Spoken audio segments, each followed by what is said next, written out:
question we should be asking is not how is food so expensive, but how is food so cheap? And we've built this unsustainable food system propped up on cheap food. If you have ever felt tired of working this hard and still feeling behind, then this show is for you.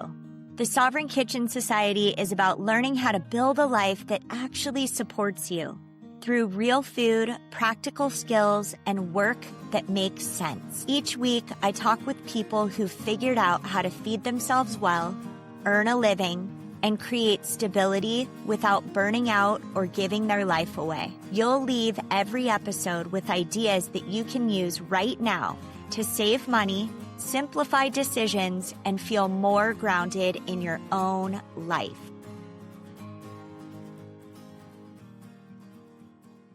Sovereignty is the identity that you build when you show up every single day for the things that matter most. I'm talking about your family, your food, your work, your land, and your purpose. Abey is the heart and the hands behind Ruckle Heritage Farm, one of the oldest working farms in British Columbia. Her book, Radical Farm, strips away every romantic idea that we have about homesteading and shows us the truth. That real food shows up in discipline, responsibility, learning, failing, trying again, and of course, letting the seasons shape you into someone who lives in harmony with the natural world. Her life is the living embodiment of what we talk about here in the Sovereign Kitchen Society. The way food, sovereignty, land stewardship, healing, and identity all weave together. You do not have to own a farm to be able to relate to her message. You just have to be someone who wants to reconnect with the source of your nourishment and the truth of who you're becoming. Abey, thank you so much for being here. Thank you, Molly. What a nice introduction. I appreciate being here. If you wouldn't mind opening up by sharing a little bit about how the land has become a mentor to you. Oh, I love all that you were saying about the seasonality of farming and being part of nature. I think that is the true gift of homesteading and farming, ranching, is that ability to connect with the land. And coming here and working with animals, I was around a lot of farming throughout my life, but I had moved away. I was living in California and we were doing some level of urban homesteading. We started a garden and we had chickens, and then the opportunity to come back and farm Ruckle with my parents presented itself. So my mom has been here since my last year of high school, and my stepdad, Mike Lane, has been here for 35 years. So they have just this wealth of knowledge and experience. And so we came and started farming with them about 5 years ago. And I am a former vegetarian, and I had gone back to eating meat. And then I had dabbled in veganism in Los Angeles and really a lot of disordered eating, unsure of where to be because it wasn't truly fueling my body and my brain. Getting to a real food diet was really extraordinary in healing my own relationship with food and really so I was experiencing so many of those health benefits.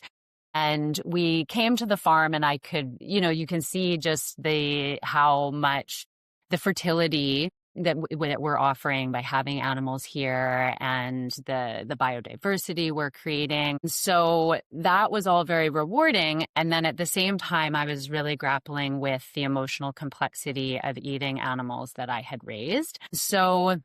But being in this environment and seeing those cycles of death and rebirth, actually, I could understand so much of this, but I was having a hard time emotionally.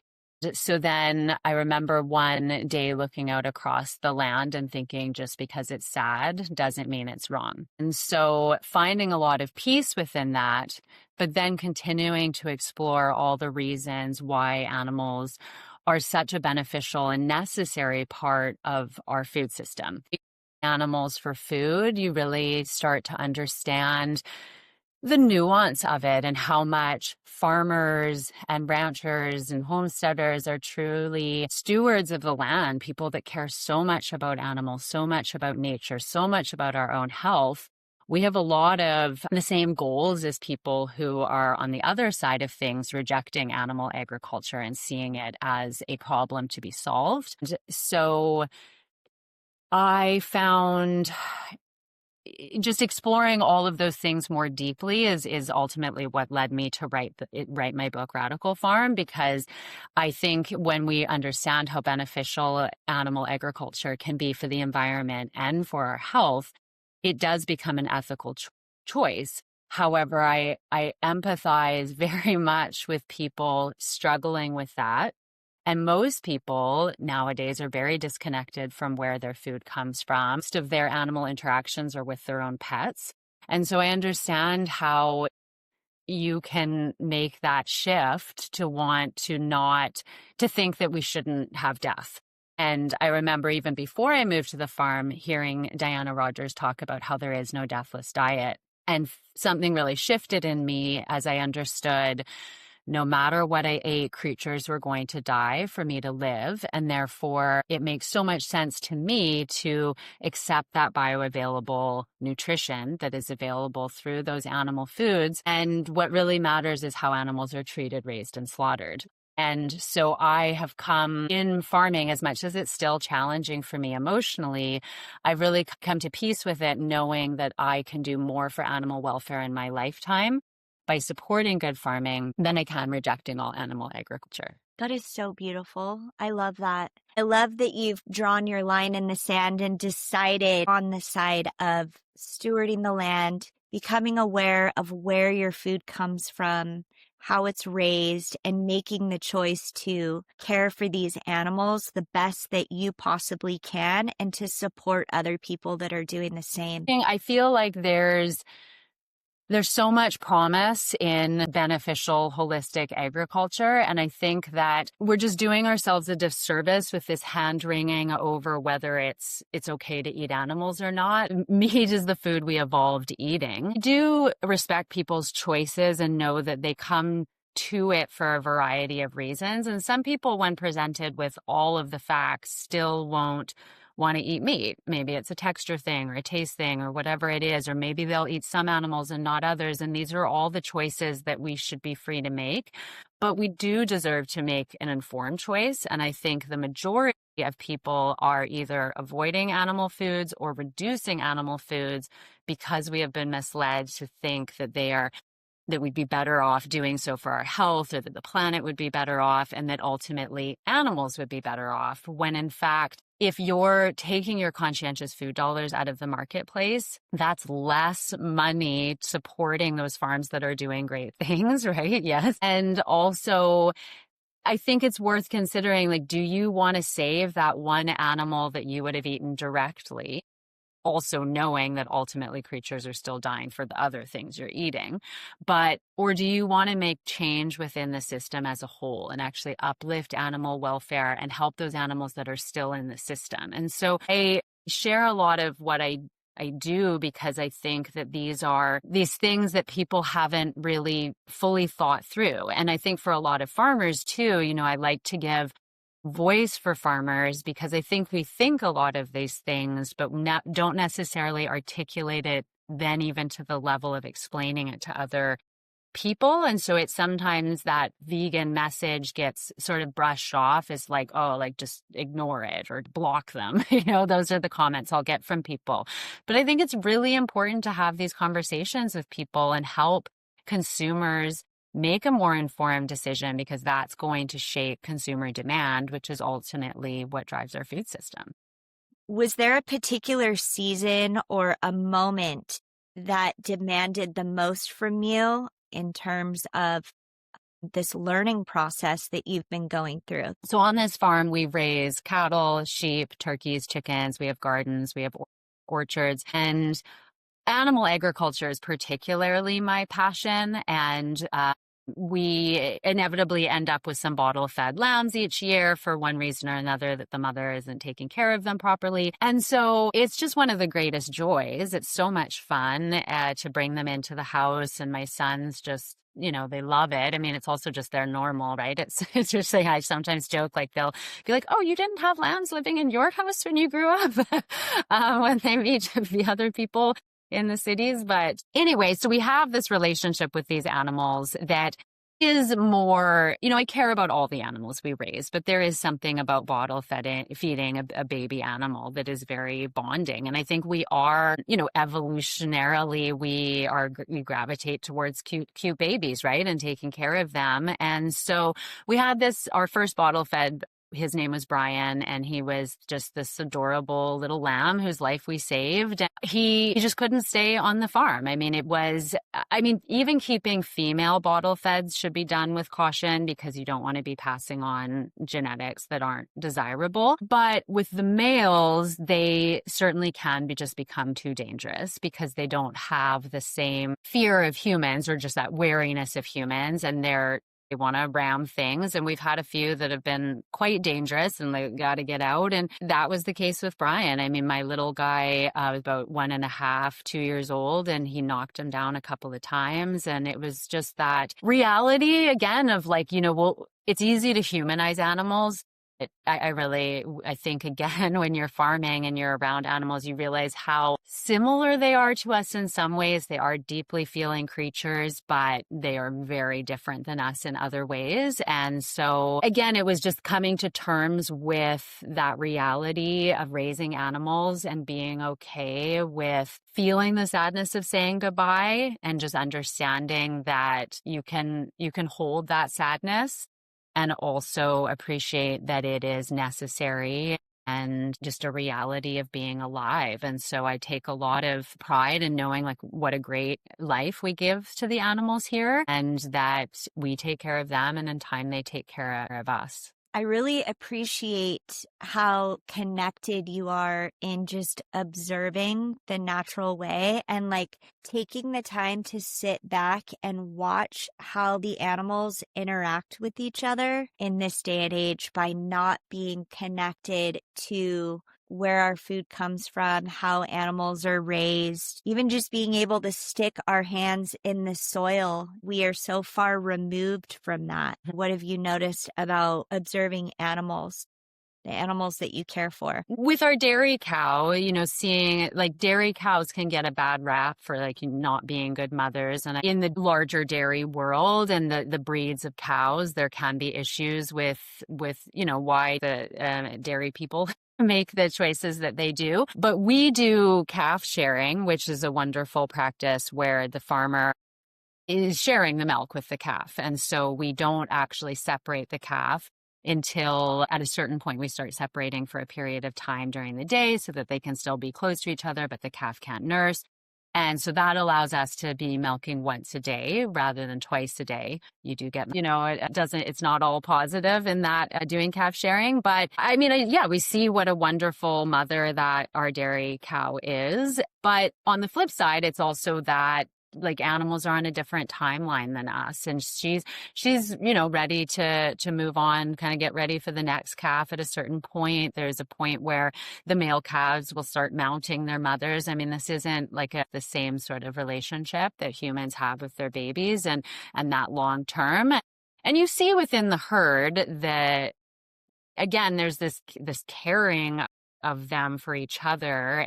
But it's not the same. It's interesting. Animals are very intelligent. I do think animals are much more in the moment. They want to eat, they want to breed, and I think it's beautiful that they seem to, when those basic needs are there and they have a good living situation, they seem very content. And that's really the important thing, is that animals should be able to exhibit their natural behaviors, and that's such an important part of respecting animals. And that, I feel, is what people should be seeking out, is animals that are raised in good conditions, because that also supports the land and how it's all just so connected into the health of the soil. It means the health of the plant, so the health of the animal, the health of us, and how much that we're learning more in soil health and how much it does impact the nutrient density of the food we eat, and how important that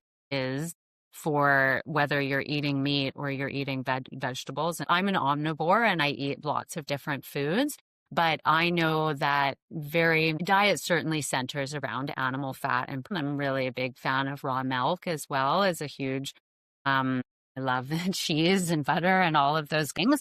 And eating all of those things with the full fat version and the saturated fat, avoiding seed oils as much as we can and having tallow and lard it's just been so beneficial for my own health and really freeing me up from being so preoccupied with food. I think a lot of people are trying to figure out the best diet and the way and and I know I did that for so long. I had all sorts of fad diets. And then when I really got back to eating real food, I felt satiated. And when you're hungry, it's really hard to make good food choices. It's hard to be productive and do all the wonderful things that we should be doing with our time, not obsessing about food in that negative way that I think so many people unfortunately are. Okay, quick pause right now. If you're trying to save money on groceries, feed your kids real nutrient-dense food, and get dinner on the table in like under 30 minutes, then this is for you. Our Pantry of Plenty course and Essential Canning Cookbook teach simple systems that make family meals easier, cheaper, and calmer. You can find them exclusively at Wilder Space.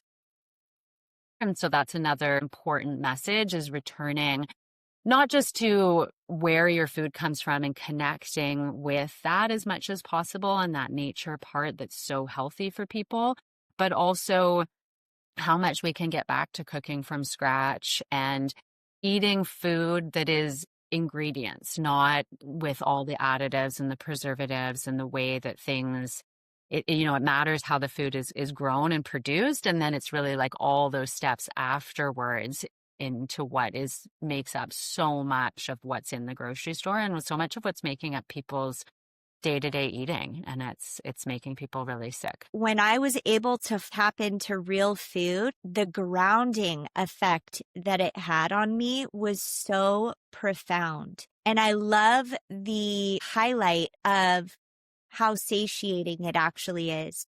Because I find that when I am eating whole foods, my cravings go down. I don't crave the sugar. I don't have this spastic kind of feeling in my mind, and I have more energy. It's all around just so beneficial. Can you share about how this routine of cooking real food, rooting in, slowing down, raising your kids to be in the present moment, how that has helped your family and how it's helped you?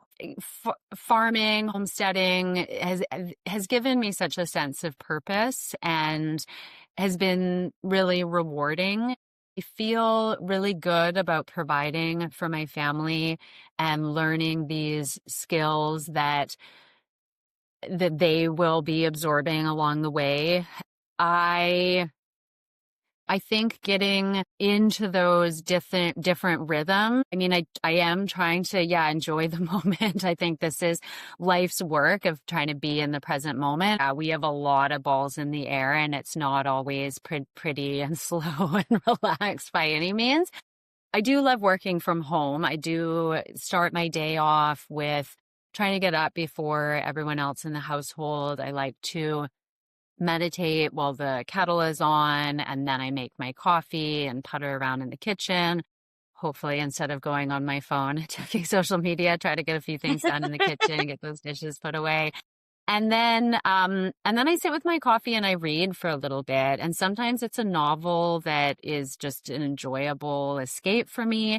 Usually I have a nonfiction book on the go. And then it's just getting into those rhythms of what the season is. And I think the seasonality of homesteading and farming means that things are not always the same. Trying to find rhythms within that. And at dinner time, we try to do a gratitude list and trying to find those anchors of things we do. I think it helps too to try to find the days that you try to perhaps do those tasks. Like, for example, like kombucha Friday. If I don't get in the rhythm of making my kombucha every Friday, I know, a month later and my scoby's grown and it's still fine. It's a robust system and you come back to it. But I think finding those things, and like lately, as I've gotten back into making sourdough, I feed my starter on Saturday morning. I try to mix the dough Saturday night so the bread can rise Sunday morning. We have fresh bread by Sunday lunchtime, and then there's some loaves for the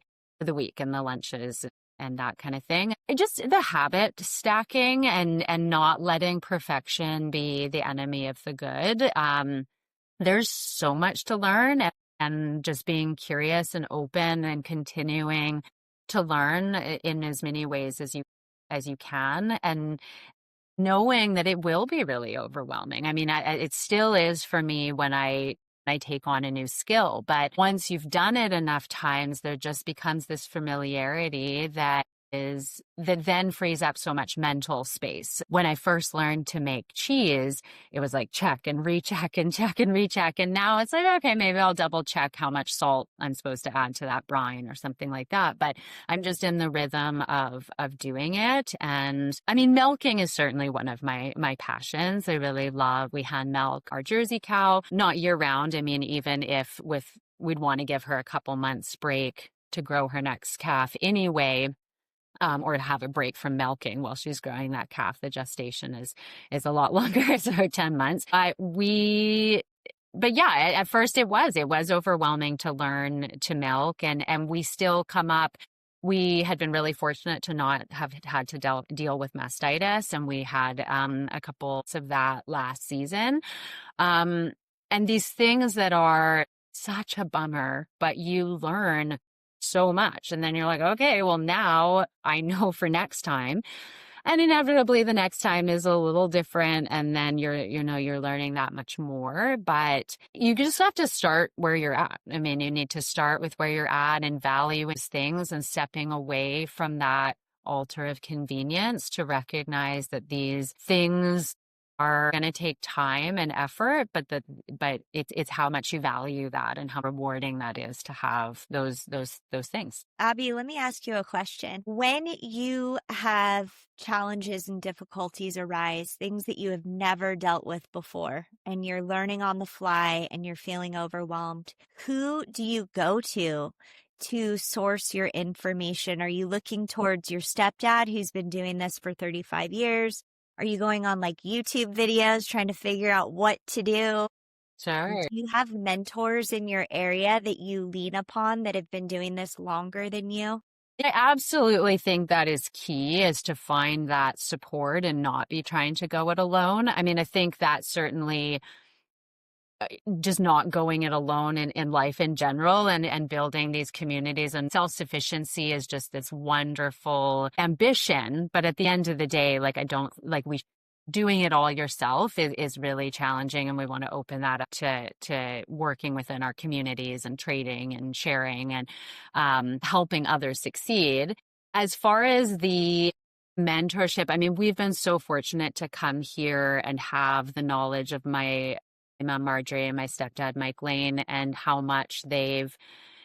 and then with milking, though, interestingly, like they both grew up drinking raw milk. My grandpa would milk, but that wasn't something that either of them had done themselves. And so there was a lot of learning that I did. I learned how to milk off YouTube. If you can squeeze your fist, you can milk a cow. And then I got David Asher's book, The Art of Natural Cheese Making, out of the library. And he's since written another book as well. And both of them are just fantastic. And he's just a wealth of knowledge in both dairy in general, but also the cheese making. Do you know David Asher? No. He's one of my favorites. He's a great guy. Doing one of his cheese courses here on the island, he does this just fabulous 5-day cheese course, which speaks to how great it is, because getting off the farm for 5 days no small feat, but it was so important to me to do that. I've met a good friend in Nebraska that also milks, and so we have a chat that's ongoing of asking questions about either cheese making or things with the cow, and then other farmers as well. We do have a vet on the island. I think that's hard. It's getting harder and harder to like have good veterinary access. That's someone else we turn to, or other farmers in the community. I mean, YouTube and social media are ways that I learn things, but I find more that I've made connections in those ways. And then I like learning podcasts or particularly books. I mean, I really love that. Too. That's awesome. Can you share a little bit about what the land has taught you? Like I always say in my business that owning entrepreneurship, cooking, whatever it might be, it is an inside job that manifests outwardly in the success or lack of success or like the working of whatever it is that I'm doing. Can you share a little bit about that inner process for you and how the land has helped you learn more about yourself? Being out in nature is so grounding for my nervous system, and being out in nature is beneficial. Yeah, certainly for my mental health. I feel really good when I am outside. I think also just understanding how interconnected everything is, and those cycles of birth and death, and that my stepdad will say everything becomes something else's poop at the end of the day. Like it's all working through this system of this cycle. And I think that's a really important thing to recognize. And in that, recognizing animals' ability to be such a part of the carbon cycle, and feeding animals, you realize like they have a completely different digestive system than we do. And I know I've had people say to me like, well, I'm just going right for the nutrition. And that's not how it works. That's not how our digestive system works. Like animals are able to, cellulose is the most abundant biomass on the planet. And these amazing creatures have a 4-chambered stomach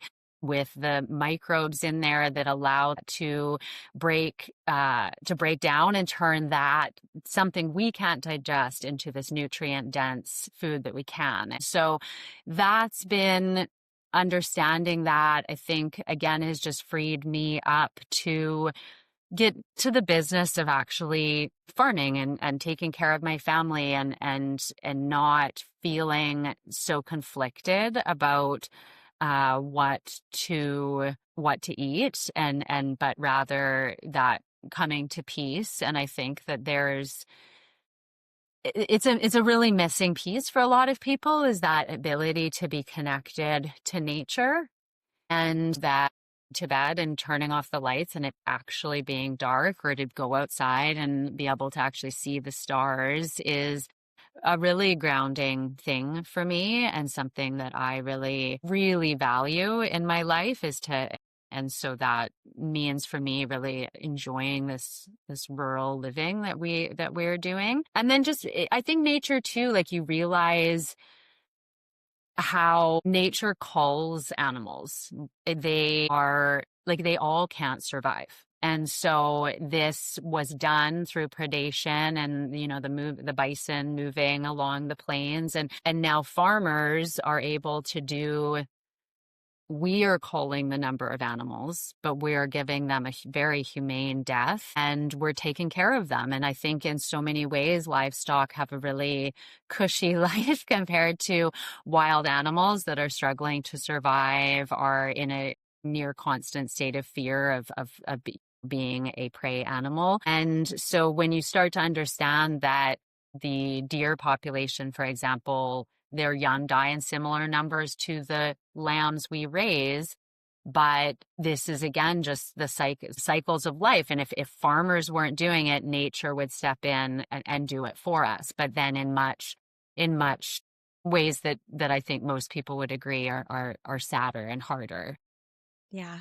So well put. I love that. I think it's still learning as you go, because there's these cycles, but then they're shifting with the different weather patterns and things within, but you do have the things that you expect and the times of year where certain things are happening. And I think it's important to the best of our ability within challenging circumstances and joyous circumstances to be in the moment and take it for what it is, and with a level of acceptance and knowing that it's going to pass as well, because, the good and the bad. And I do find often we reach a point where like, oh, this is a lot. And then it's done, lambing, like we're getting exhausted. Okay. Well, we're on to the next thing. Like, oh, like the haying, picking up hay for a whole chunk of time, and then it's over. And same with the milking or the different things. I mean, there's very few things that we do every single day. I mean, besides the more obvious like home rhythms of cooking and that kind of thing. But the laying hens come to mind as something that is a daily chore. But so many of the other things are at least shifting with the level of responsibility with the season. If someone is feeling called to this kind of work, let's say they don't really have any land, what are some things that they can start learning how to do in order to practice that slower and simpler way that we talk about? So maybe things like cooking from scratch or canning or learning how to make homemade cheese. Maybe talk a little bit also about where you started in your journey. There are community gardens, school gardens, volunteering on a farm. There's different ways that people could seek out in-person experience and learning from others. But as far as other ways, taking a look at what do you eat and how can you either source that more locally,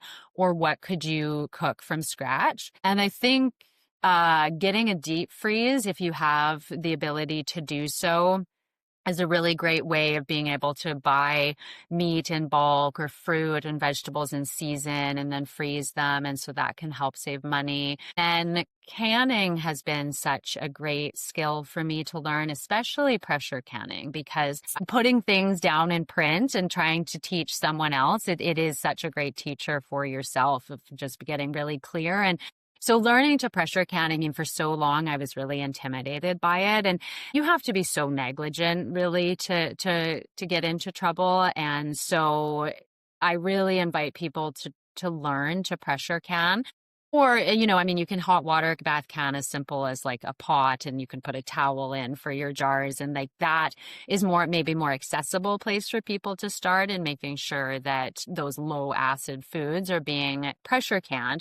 But being able to pressure can meat and beans and things like that have really opened up just my repertoire of what I can do. And I love having those ready-made meals.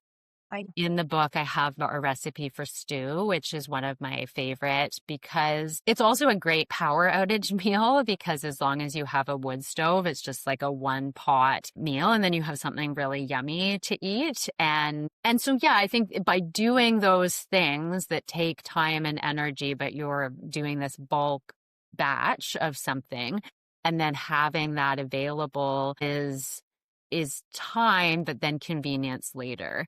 And so that's, I think, an important thing. And then just the skills layering that we were talking about. And I think back to like the first time we incubated turkey eggs and just being like, whoa, this is just, it's a lot. And then, there's a lot of responsibility there with what you're trying to accomplish. And yet you get through it, and then you're like, oh, well, now I know how to do that. And yeah, I'm going to review it and I'm going to learn more later. But there's just, you start just these like foundational bricks that you're making in the skills that you learn. Different books have been very helpful, and certainly websites of that I've gotten recipes from and stuff. I mean, you want to be careful of some of that too, because I think, and again, is why I love the books, that there's just more of an accountability for like who's getting more adventurous in what you're cooking, as far as the meats and the different cuts, and making friends with organ meats and bones, and making bone broth is not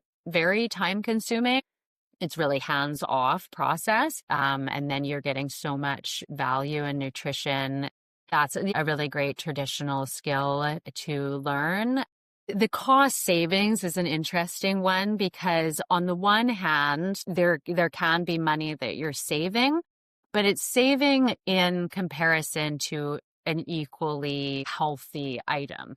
So by making your sourdough bread, you're going to be saving money on sourdough bread that you would buy at a bakery that's doing a great organic sourdough loaf. You're not going to save money in comparison to the cheap Wonder Bread style bread you could get at the store. We need calories to survive, but we really need nutrients to thrive. And then by valuing food beyond just the caloric intake of it, but really seeing it for its nutrient density, for its preventative medicine. If you're raising your chickens, it's like you're not really doing it to save money on the cheapest eggs you could buy. But in doing what you're doing, you come to this place where like you start to understand that the question we should be asking is not how is food so expensive, but how is food so cheap?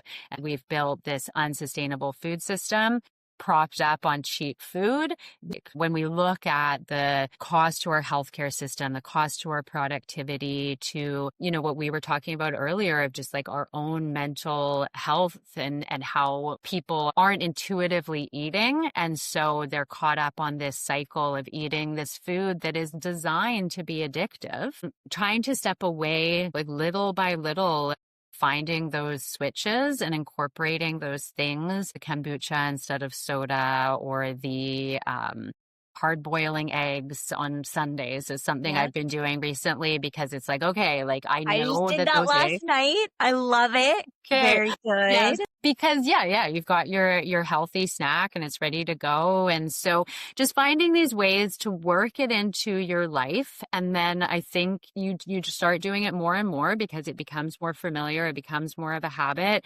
And seeing where you go with it and how and what feels meaningful for you to spend your time doing for that most return. It has been such a long process for me. I mean, it has been probably 20 years that I've been going through this evolutionary process. And even with my son, he loves to eat some chips and he loves to have a little bit of candy when it's Halloween or whatever.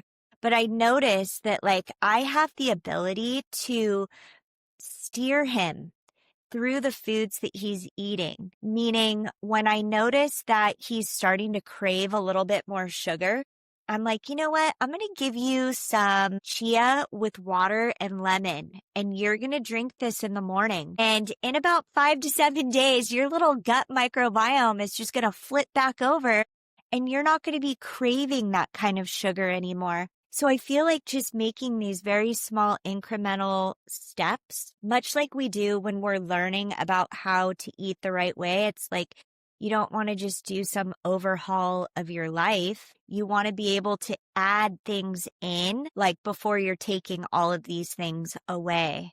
And I feel like these simple skills that we're learning are doing that on a lifestyle level, instead of just like a what we eat kind of level.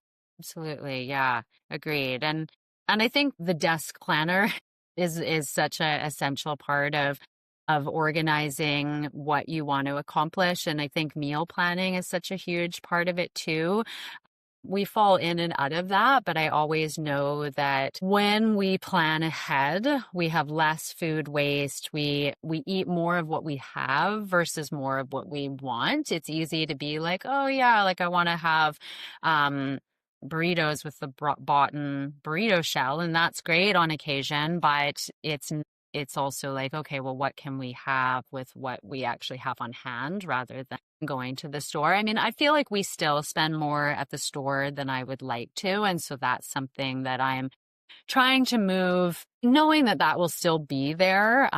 That cup of coffee I talked about, I got to keep that. But it's how much can we produce ourselves or produce or source locally too. Because I think that I am moving towards what I heard, I think it might have been Melissa K. Norris speak of as like a mature homestead, where you come in like guns blazing, all this like energy of like how I'm going to produce everything myself. And then in time, I've just realized that, like I say, like that's a wonderful goal, but it's not, I don't think it's a very real anything else going on, which most of us do. And like we're renting accommodations on our farm, and there's just a lot of other things happening. But also working within that community, I think is actually what we need more than ever is not like self-sufficiency, but community sufficiency. And that I'm trying to connect more with friends. And we have a great thing on the island that is this food swap, which I think often, but where everybody brings what they grew or they have or they canned or what have you. And then it's like a fun little, have you ever done a cookie swap? It's like a really healthy cookie swap. Right? And you go home with this really great bounty that to you feels really exciting, but to whoever brought it was like their extras. And so those kind of things, like those things that we can find and start. I mean, we have one on the island, but I think, yeah, we need more of them. We have something over here similar in the CSA fashion. It's called Real Food Bay Area. And they pull from all these different farms. And then you have the ability to pick and choose what you want. That's all delivered to one location. But you can get your raw milk and then your whole wheat bread and your fish or whatever it is that you need for the week. And I love the idea of doing that in our own neighborhoods. Our next door neighbor has an orchard and we're growing a lot of zucchini. Like we can all swap. And that's really the importance of having that community so that we don't have to do it all alone. People will bring up whether you can feed the world regeneratively. And I absolutely believe you can. And there's a lot of information as to why that is a attainable goal. But rather than so much focus really on what we should be doing on a more global, it's like, what can we do personally and what accountability can we take in our own lives to make those small changes and to be that person in your community that says, hey, let's trade things this Sunday. Be the change that we wish to see. Abey, we have just a couple minutes left. I would really love to hear where this inspiration for your book came and share with people where they might be able to find it and where they can also find you on either social media or wherever the spirit moves you. My book is called Ruckle Farm, Animals, Food, and Our Future. And I first began writing it, having the idea of writing it over 2.5 years ago. And it was to document the wisdom of farming that I was learning. And then I was sharing a lot of what I was learning on social media and also that piece that we talked about earlier of really the emotional complexity and coming to terms with eating meat. And the backlash on social media was really staggering of how many people just so against animal agriculture. And some of it was really vicious. And other people were offering up some good points of like, it takes up too much land, takes too much water, too much feed, all of these different things. But there's so much more nuance and reasons why often these things can be true, but not meaningful in the way that people think they are. Like the land, for example, like how animals, yes, they use a lot of land, but it's land that couldn't necessarily support other food production, things like that. And so really trying to have the curiosity and use this as an opportunity to hear where these people were coming from and make a really educated and informed choice, and to truly convince myself, if I'm being honest, of like, this is the meaningful path. This is why I believe what I do. And so diving into, so that's actually what the part one of the book has become, is a real exploration of why well-sourced animal foods are good for the environment, for our health, and for animal welfare. And so, I talk about the low-fat guidelines and how we were really led this path of avoiding these foods and how detrimental that was to our health. And I talk a lot about the ethics. And this is all to give voice to farmers and to also help consumers make an informed decision.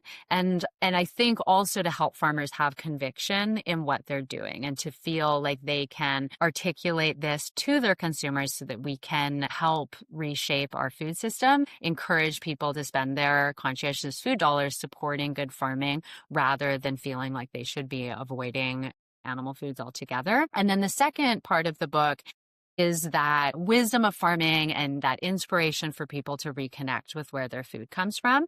So there's chapters on raising cattle, sheep, turkeys, chickens, both for eggs and meat, and the cattle for dairy as well as beef. There's also lots on preserving, cheese making, and then real food recipes from bone broth and liver pate to homemade mayonnaise and beet kvass. And so it's a lot of things. And so it's actually, I think, a really great gift idea for those hard to shop for because it really affects us all. And then I'm sure, there's so many people that have an interest right now, which is really important. And I think that I really appreciate conversations like this to help inspire people to take those steps in finding ways, both big and small, that they can become part of the solution. So my book is available online through Amazon or bookshop.org. It's also in Barnes and Noble. So people can order it at their local bookstore, and then some bookstores are carrying it in store as well. My website is radicalfarmbook.com, and I have a Substack that I've started on there to continue my writing and to continue sharing things and recipes and resources and podcasts that I'm on and other ways that people can continue to learn with me. And then I am on Instagram and TikTok, Abey on the farm, and Abey is ABEY on the farm.